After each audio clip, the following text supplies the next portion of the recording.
Some puppets move. This one breathed. The Chicago Police Department's cold case archives contain few mysteries as unsettling as the Frank Dawson incident. Veteran detectives would occasionally whisper about the file, its contents a blend of forensic documentation and inexplicable circumstance. Frank Dawson had been a fixture in the Midwest ventriloquism circuit for over 3 decades.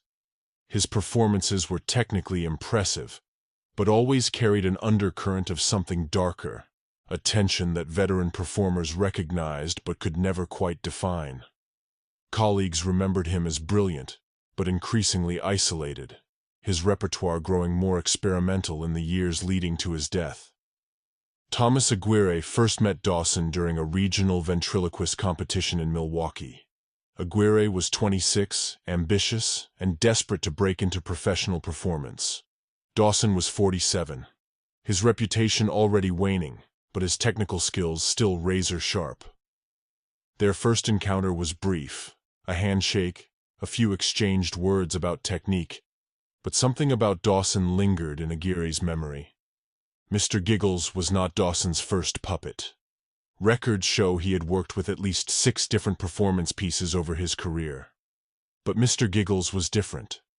Crafted from a rare Brazilian hardwood and fitted with hand-carved joints that seemed to move with unnatural precision, the puppet appeared during Dawson's performances in late 1991. Audience members began reporting strange observations. The puppet's movements seemed to anticipate Dawson's gestures. Its eyes, glass, but somehow alive, would occasionally track audience members independent of Dawson's manipulation. Professional critics wrote it off as masterful technique. Those who knew Dawson understood something more complex was happening. The medical examiner's report from December 1992 read like a medical journal gone mad. Dawson's throat showed severe arterial damage consistent with a violent internal trauma. But it was the hand, the right hand, that defied medical understanding.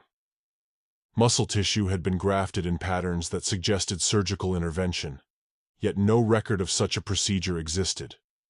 The tissue itself was dense, almost chitinous, with cellular structures that resembled neither human nor animal tissue. Aguirre's initial statement to detectives painted a picture of increasing madness. He described finding Dawson injecting morphine directly into his hand, muttering about something getting stronger. Aguirre claimed Dawson believed the puppet was developing its own consciousness, that it was thinking independently. What Aguirre didn't tell the police was that he had been secretly recording Dawson's performances in the months before his death. Audio recordings, recovered years later, revealed strange moments of silence where Dawson appeared to be listening to something only he could hear. Aguirre's own performances after inheriting Mr. Giggles were brief but memorable. Audiences reported an increasing sense of unease. The puppet's movements became fluid to the point of being grotesque, suggesting a level of coordination impossible through traditional ventriloquism. Aguirre himself appeared to be in constant discomfort, his movements becoming more restricted with each performance. The final performance occurred at the Regal Theater in downtown Chicago.